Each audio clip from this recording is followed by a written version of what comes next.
we have changed the way that we meet and date and mate with people because of social media, because of dating apps, because of the birth control pill, because of, women's liberation. And here's the sort of sad reality of it. Equal rights for women are bad for mediocre men. Interesting. Equal rights for women are great for good men, great men, exceptional men, men who are flexible, men who are willing to, realize, oh, the world around me has changed. I have to change with it. But for guys that are kind of just, skating by with the bare minimum, having a bunch of women in college, having a bunch of women buy houses, having a bunch of women in professional settings, having a bunch of women with access to all kinds of different guys that they might be interested in dating, that's kind of bad for the bottom of the barrel guys out there. Yeah. And so, what do we do about that? Like, I say we do nothing about it. Welcome to the Mindfully Masculine podcast. This is Charles. In this episode, Dan and I do a one-off where we dive into the topic of AI girlfriends and how they compare to real relationships. We explore what draws men to digital companions, what's gained, what's lost, and how this technology might shape dating, intimacy, and even society itself. Join us as we look at the psychological, cultural, and very human questions behind this trend. Check out mindfullymasculine.com for access to all of our audio and video episodes and anything else we decide to share. Thanks, and enjoy the show. Good morning, Charles. How you doing? I'm well, Dan. Thank you. How are you? I am well, thanks. I am dressed a bit more festively than I usually am for the... Yeah, what is the special occasion? I am going to the zoo right after we get done recording. And so as a sign of respect to the animals, I'm wearing a shirt with animals on them. I hope they appreciate that. It is too, yeah, especially if there's an aquarium full of fish. We'll see. Going to the Brevard Zoo down in Melbourne. I've never been there before. Okay, no, I've never been either. I'm a big fan of going to new cities and seeing new zoos. Mm-hmm. And it occurred to me, there's a new zoo right in the greater Central Florida area that I've never been to. Excellent. So me and a friend are going to go check out the Brevard Zoo today and see what kind of animals they got. I hope it's, I don't think it's as big as the one in Sanford. I think it's a little smaller. Okay. The one in Sanford doesn't really blow me away either. No. So we'll see how it is. Maybe there'll be something cool. But anyway, so we have not effectively decided on what our next long form series is going to be. So decided to, we didn't have an episode in the bank, so we got to put something out on Monday. So came up with did some searching through some different topics and landed on one that we both found interesting. So we're going to talk about this, which is artificial intelligence girlfriends versus real relationships with real girlfriends. Though I suppose, this doesn't have to be tied to girlfriends or boyfriends. I believe that one of the videos that we watched to prepare for this said you could choose male, female, non-binary, whatever companion you wanted, you could pick from. And it's funny, the one video that we'll talk about, the guy in the video asked the AI companion if it wanted to be his girlfriend, and it's like, nope, that's on the other side of the paywall. I thought it was funny. You getting rejected by the AI girlfriend. You got to take out your wallet if you want me to say yes. But so yeah, it is like reality. So the first video that we watched was a news report on I think it was a journalist on CNN interviewing an expert professor about the technology that's out there and the kinds of people that it appeals to. And we'll disclose our own personal experiences first. It's never occurred to me. I saw the movie Her with Joaquin Phoenix. Yeah, I didn't even realize that movie existed. It was a while ago too. I'm not a movie buff, but I don't know when let's see when that came out. Yeah, they said it was about 10 years old, right? Yeah, it's been a while, and yeah, Joaquin Phoenix definitely plays some interesting 2013. characters. Yeah, so that is 12 years ago. Oh my gosh, which is crazy. Yeah, but yeah, a lot of the functionality that was shown in that movie is pretty close to being available now. And it's not going to be that much longer before, you can have some sort of a physical android in your house. I'm having an Apple. I'm an Apple guy. Come on. You can have a physical Apple in your house right now. Yeah. So that, because the point of it from that first video that we watched was there are some needs that an AI girlfriend cannot meet for you at this point because they are behind a paywall. They don't physically exist. Okay. Got it. But that's not going to be the case forever. Yeah. At some point there will be some sort of a Westworld situation where you can have a thing in your house that looks like a real person and acts like a real person. I mean, I just got a Roomba, so there you go. Yeah, a little robot buddy to vacuum for me. Yeah, the next step will probably be Rosie from the Jetsons, and then the step after that will be what's her name from Westworld? What was the girl's name? I don't remember the main host. But yeah, and so I guess the question is, from a macro and a micro level, what is this doing? What is this technology doing for individuals? What's it doing to individuals, and what's it doing to our society? And for me personally, I don't see the appeal. I don't really relate to what it would deliver me to have a make-believe girlfriend that I talk to. Now, is that because what having a real girlfriend and a real relationship and a real wife actually feels like, whereas a lot of these younger kids don't have that experience just yet? So they don't have that standard to compare this to. Possibly. However, I don't think that it is just that. I mean, I had a girlfriend in high school and I had a girlfriend in college. I'm not bragging. I'm just saying, from a young age, as a young man, I understood the difference between, because there were some guys that I knew fairly young that, because I think there are some strip clubs you could go to when you're 18 in Florida, and there are others that you have to be 21 for. So, I understood the difference between paying someone to act like they like you and actually getting a girl to like you. Yeah.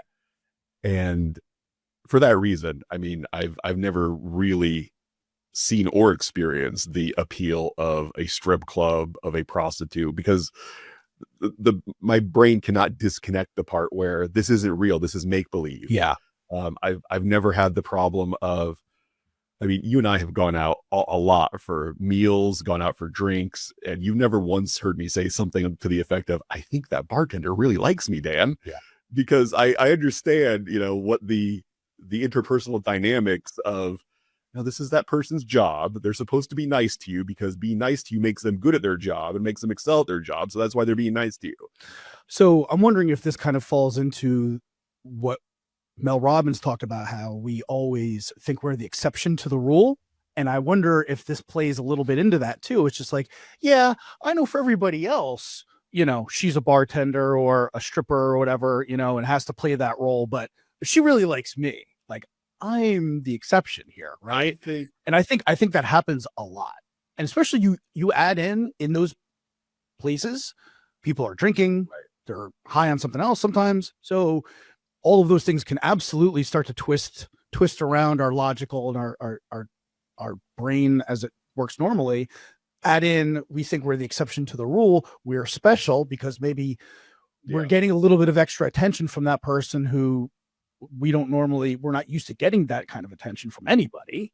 And I think that's how it happens. I think it's very easy for somebody to slip into that mode where they think this is special. This is different. Yeah. Right. So does that magical thinking follow onto, an app on your phone where you think that, this AI companion, I think she might be sentient. I think she becomes self-aware. Okay, well, she might be real. Well, that's a great question. I don't know. I don't think, if I had to guess, I don't think that people are even asking those questions, like the people who are dating or getting into these AI relationships. I don't think they're taking it that far, thinking that they are actually real, but they are still getting things that they need out of it in terms of being able to completely be vulnerable with them and express exactly what their needs and desires are with no or very little fear of any type of consequences. I wonder what it is about the language part of it specifically, because I mean, 100 years ago, you could tell your dog all of your problems and it would, not judge you and not react harshly. But so is there something about being able to verbalize it and then have it go back into your ear? Oh, yeah. Oh, absolutely. Yeah. Because I mean, you can talk to your pet rock, you can talk to your dog, you can talk to the wall, and it's essentially accomplishing the same thing. It's different. No. It's completely different because you're getting the feedback from them. I mean, it'd be different if there was no input coming back. But I mean, just like with ChatGPT, when we're asking questions to it or advice, I mean, I use ChatGPT for advice, whether it's business or sometimes relationships, just basic ideas, and the way it communicates back to me has really it's helped me with getting back on track on personal goals and things. And I've uploaded things like, oh, here's a personality profile test of me. This will help you get to know me and where I have strengths and also weaknesses. And I say, call me out on things like if I'm making excuses for stuff that I don't need me excuses for. And I think, and it does a very good job of that. And I think if you were trying to get that out of some sort of romantic relationship, and you could take that to the next level. And yeah, there's definitely some sort of good feeling that comes out of reading those words or hearing those words now, because with the way they speak now, it sounds like a real person for sure. It's getting closer. Yeah. It's still, I mean, I use the voice mode on ChatGPT sometimes, and it still feels a little. Yeah, it's not like you're having a phone call with a real person. Correct. So it's definitely off a bit, but yeah, I don't know. Okay, I guess, let's get to the meat of it. Is there anything wrong with it? I would say no, there's nothing wrong with having an AI girlfriend. It's just, there's nothing morally wrong with it or ethically wrong with it. Mm-hmm. The question is, is it leading to happier, healthier lives for the people that have it? Maybe in some cases it is. I would say in most cases, probably not. But I mean, I don't think that's any reason to say we need to stop this. We need to put an end to this. I mean, if it's working for people, yeah, or even if it's not working for people, but they think it's working for people, it's not somebody else's job to, jump in the middle and say, no, you can't do this. It's not good for you. Yeah. My question is when we go into a relationship thinking we want a girlfriend, what do we want out of that? What is our end goal? Is it to eventually meet someone to marry and have kids with or start a family with? Or is it just to have some sort of emotional support where you can be completely vulnerable with them? That would be my question.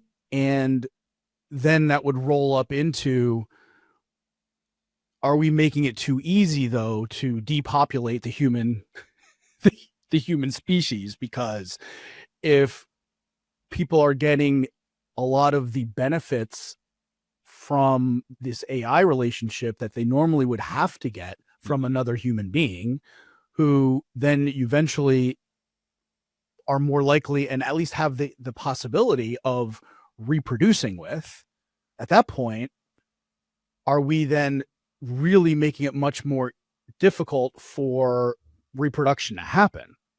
Because now we have this temptation to get those needs met somewhere else. And so there's a lot less bang for the buck for having a real relationship because you can get those emotional needs met somewhere else. Yeah. I mean, I would say, yeah, if AI companions lead to a population collapse, then so be it. Fine. I don't care. Mm-hmm. I mean, because the idea that, one of the rationales that has historically been used to oppress gay and lesbian people was, well, the reason it's wrong is because if we all did it, we wouldn't have any humans anymore. So therefore it's wrong to be gay, or it's wrong to be a lesbian. You know what? piss off. That's a weak argument to me. Yeah. Yeah. And so even if humanity evolves to the point where we seek out relationships that can't lead to human reproduction, then okay, we ran our course. Yeah. I don't care. Yeah. I mean, I haven't reproduced and I sleep like a baby. No, don't get me wrong. I'm not saying we shouldn't do it because Right. of that, but it's just something to think about is, really just, I think it really then falls back down on the individual to really go in with intentions here. What are you looking to get out of this? Because it could be, and one of the videos they were talking about how people who are really challenged in terms of having relationships, like if you've got a lot of disabilities or crippling social anxiety, that this could be a bit of a bridge, or even if it's not an end need, an end fulfilling need, it definitely can help you become maybe more social as a training ground before you actually go out there and interact with real humans, right? So I think there's definitely it could be a useful tool as well. Yeah, I think in my own case, I would say, and tell me if you agree with this, or that, I mean, this could just be a function of my mind and my background. One of the appealing things to me about a real relationship with another person is the feeling that you get when you've been chosen by somebody else. That's interesting. Yeah. And you're not getting that from an AI companion that's hitting your card for $9.95 a month. But let me ask you, what are the things that person is doing when, to feel like you've been chosen? To me, I guess we could look at it one of two ways. The moment they agree to be your girlfriend, or are there things throughout the relationship that you're looking for to fulfill that need, that to remind you that you've been chosen? I think it happens from saying yes to the very first date. Yeah. Or all the way to, agreeing to, move to a new place together, or start a business, or have kids, or, I mean, it's somebody, when you're in a long-term healthy relationship, you're saying yes to each other constantly. Yeah. And you'll never get that with, either the current version of AI companions, or once they, become walking automatons that you have in your house that will cook you dinner and then have sex with you. Yeah. Like they're not choosing to say yes. They're fulfilling their program. So you're right. Here's a question though. How much of that are you going to remember if you're in it, like that they've been programmed, versus just the very fact that they are still there engaging with you? I would is the same reason I don't go to strip clubs. Yeah. Because I could see that getting blurred really easily. Like, oh, well, they're still here, so yeah, I've been chosen, right? Even though that's not really what's happening under the surface. There is no real being chosen. I agree with you, and I guess it depends on the way you're looking at. I think, I mean, look, people can delude themselves into a lot of different types of things for a lot of different types of reasons, and it's possible that you could trick your brain into releasing the chemicals as if you were in a real relationship with a real person. And I don't know what the long-term effects of that are. I would think that they're probably not good, because, there is value in trying to go out there and in front of the world, strive to get the thing you want and not get it, and then refine your technique, refine your abilities, and then try again. You experience a little bit more success, and then try again. And, when stuff is handed to you, it doesn't make for resilient people. It doesn't make for growth either.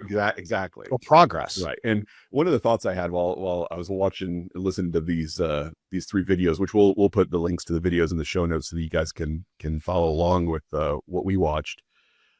I wonder if or how the women of the world are aware of this and concerned with it. My first thought was, okay, ladies, there's not much to worry about here, because the guys that you're losing out to AI girlfriends, These are not boyfriend or husband material. That's an interesting point.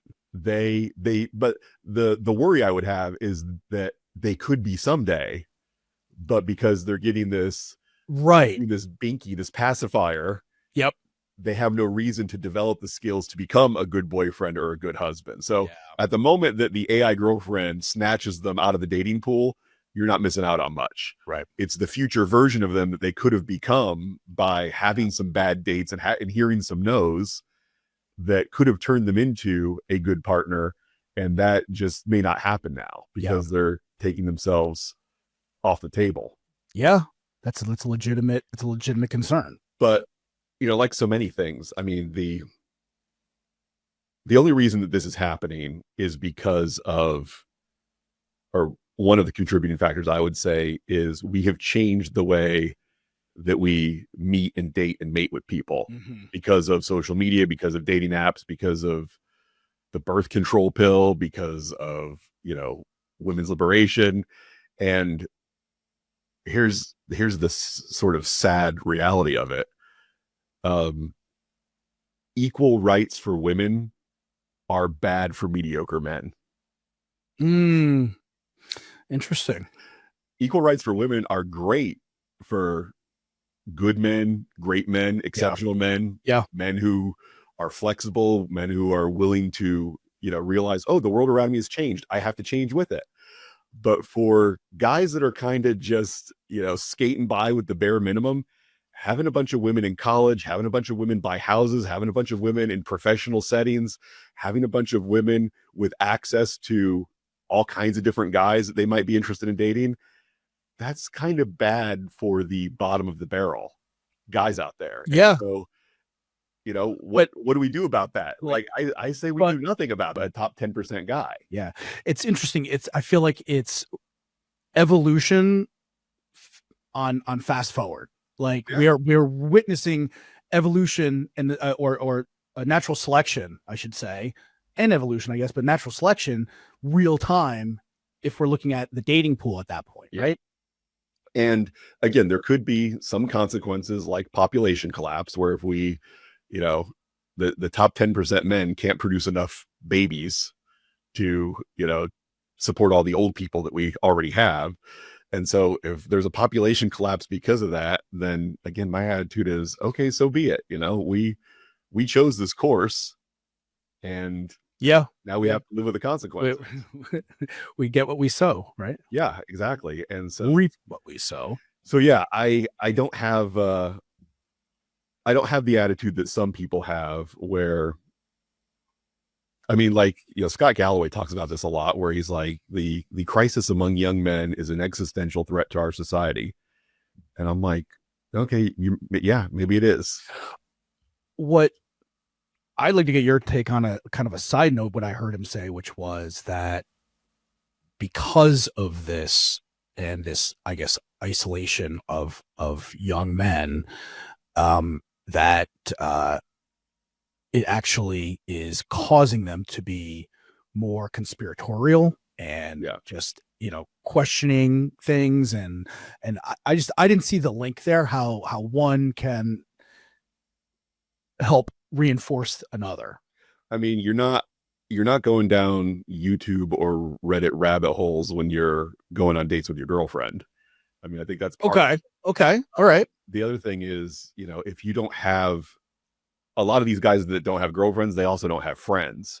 And so if it's just you and your phone or you and your computer, then you're kind of going to end up a slave to whatever the algorithm tells you should be interested in, which we know is going to be stuff that prompts reactions from you, including rage, frustration, sense of, oh, I've been unjustly treated, blah, blah, blah. So, lonely guys are more likely to fall down those rabbit holes and get influenced by, somebody who's willing to say, all your problems are not your fault.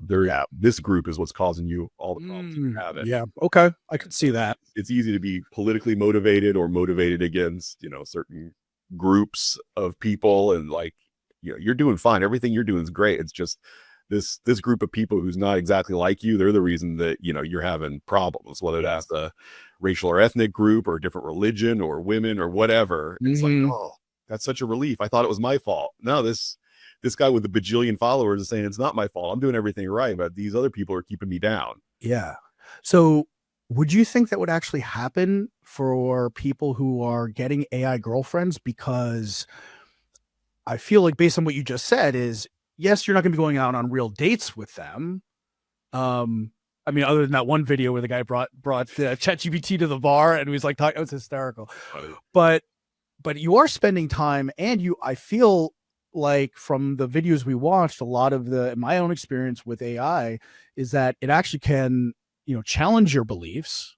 And at times, I don't know what all of the AI models do, if they do or they don't, but they can actually challenge your beliefs, and they seem to have a positive spin on a lot of the interactions.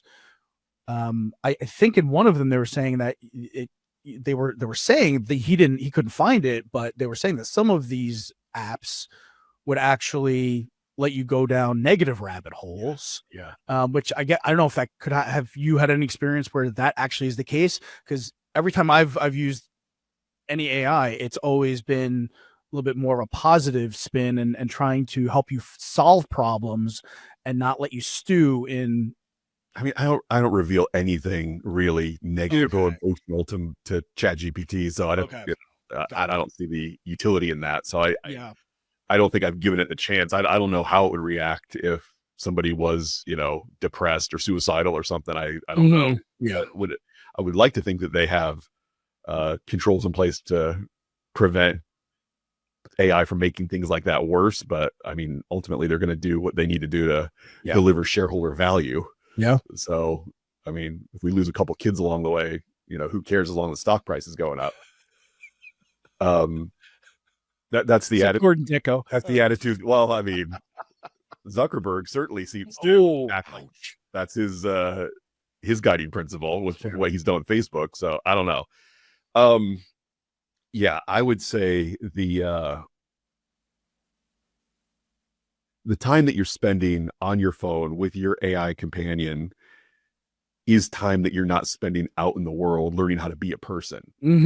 So, you know, I would say that even if you're spending time talking to your AI girlfriend instead of in some really, you know, crazy 4chan, 8chan Reddit groups or whatever, it's still not the best use of your time as far as what's going to turn you into the kind of person that makes the world a better place and gets the best outcomes in your interpersonal relationship. I find it unlikely that I would be able to form deep personal friendships with somebody whose primary romantic partner was an app on their phone. Oh yeah. Right.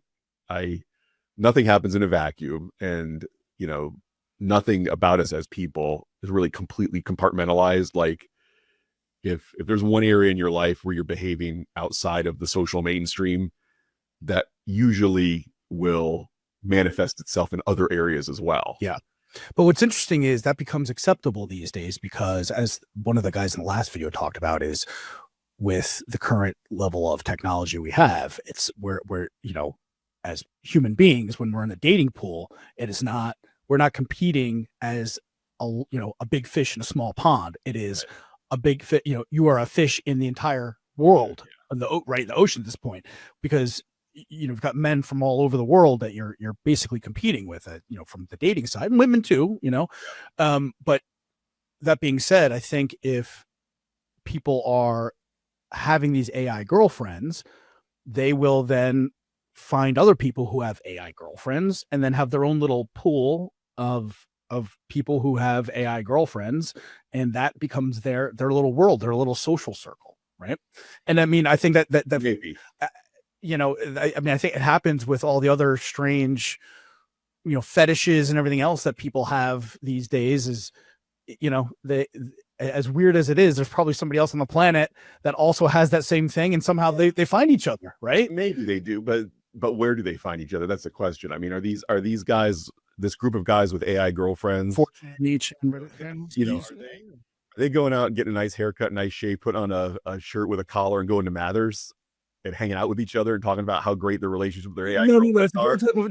no. Right. They're, they're in chat rooms or whatever, I mean, just, yeah. So I would say that, yeah, it's still the initial problem that I mentioned of it being socially isolating. It's, if all you're doing is talking to people in chat rooms, then maybe there is no difference between an AI girlfriend and correct. Right. Yeah. and the real life friends that you have that you only exchange text with in a chat room. I don't know. Yeah. But yeah, I don't see it. I don't see it making you, if your life goes down that path, I think it unlikely that you're going to continually grow and get better at interpersonal relationships. Correct. And the people who are good at interpersonal relationships will control the world and make a lot of decisions that affect you. Yeah. Because that's who runs for office. That's who gets promoted at work. That's who. And so if you just say, I'm going to check out of that, interpersonal relationship skills, I don't need them anymore because I can interact with anybody I want to interact with on my phone, whether they're real or they're virtual. That's all I need. It's like, okay, but you're giving up a lot of the control you could have over your own life by going down that path. And maybe that works for people. Yeah. Maybe you're okay with that. I would not be. Right. I need to continually improve my interpersonal skills in order to have a increasingly better personal and professional life. Yeah, because that's for you see the benefit of that. You've experienced the benefit of that. You've seen it. So that keeps you motivated to keep working towards that. But what I'm thinking here is the person who, young adult who hasn't had much life experience out in the world yet. They don't know or haven't experienced that benefit of having that active social lifestyle or having a lot of interaction with other humans face to face, and their whole level of fulfillment and enjoyment comes from virtual interactions, which a lot of times can be, similar to like AI, where it's like this perfect relationship. And so you don't have to deal with any of the negative consequences or any of the challenges that you do with a real human being at that point. Right. So it's kind of like all upside and as far as they're concerned, and no downside. Yeah. It's like, oh, I'm living my life I'm not having any relationship failures. Yeah. Relationships. Right. Right. So you're not going to then at some point say, all right, I've had enough of my AI girlfriend. I'm going to just jump into the dating pool and get a real girlfriend and expect it to go well. Because you had no training, you've had no failures, you've had no learning. And I think a lot of this comes down to the guys that are finding this attractive and finding this as a good option. Their parents have failed them. I mean, essentially their mom and dad have failed them as parents. Yeah. This is, I can see that. You don't find yourself in this predicament while having good parents who understand people, understand the world, and understand that it's their job to share that insight with you as their child. So do you think that this is going to naturally keep the population of people who are having these AI girlfriends relatively small, because they're not going to be parents, most likely? And if they are, it's not going to be a large percentage of them because most of their relationships are virtual. And therefore, the people who are into that sort of thing will, I guess, eventually either stay stagnant or not necessarily take over the entire human population and run out of, and we're going to be at a point where we're not creating humans anymore, because I think it's going to be kind of self-limiting. I think it could be. I mean, right. Yeah. I don't know, unless the technology for, unless as AI gets better and better, we also start birthing matrices and birthing chambers where we just start, putting people instead of having them the old fashioned way. Yeah. I think that's what Krypton in at least one of the origins of Superman's story. They switched from natural birth to basically just making people in pods, and that led to their societal collapse eventually. But yeah, I I don't know what it's going to lead to and what it's going to look like. I do, at least as Western society goes, we are pretty bad at figuring out the root cause of complex problems and then taking steps to solve it.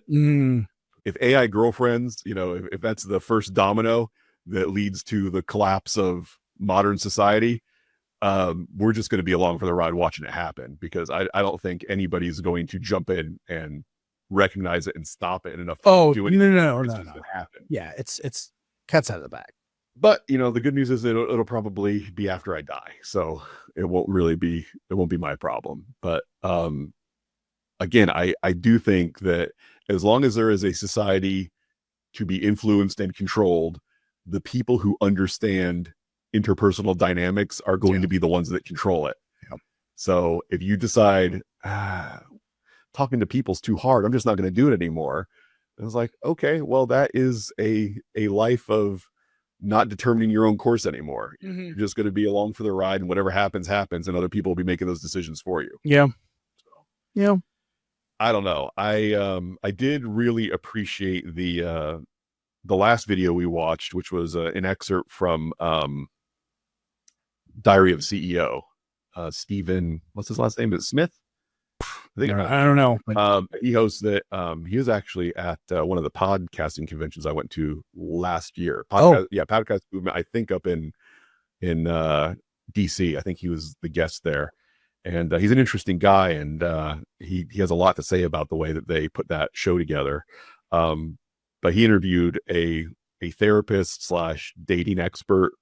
I forget what his name was. It was Terban or Ryan or something. I didn't even. It was an interesting name, but the guy had some interesting things to say. So I think we might do a little bit more of a deep dive into his work and see if we think there's good stuff in there. Because from the little part that you and I watched, he had some interesting insights. But with so many of the guys that build a career talking to guys about love and relationships and psychology, I sign off on those guys very, very slowly, because even if what they're saying right now is good, you don't know where they're going to be 5 years from now. Right. And that's, we experienced that with Jordan Peterson. I mean, yeah, when his first book was written, it's like, man, this guy really knows some good stuff. He has some good things to say. Yeah. And then 5 years later, you look at his Twitter feed and it's like, oh my gosh, what happened to this guy? So I hesitate to endorse anybody but Dr. Julie and Dr. Gottman. Okay. Yeah. Fair. All right, Dan, we'll get back to work on finding our next book or subject or topic, and maybe by the next episode we'll have something to say. Sounds good. Talk to you later. Bye-bye. Thanks for listening to the Mindfully Masculine podcast and for sticking with us all the way to the very end of the episode. We really appreciate your time and attention. Don't forget to visit mindfullymasculine.com for access to all of our audio and video episodes, plus anything else we decide to share. We'll be back soon with more conversations on masculinity, relationships, and personal growth. Thanks, and take care.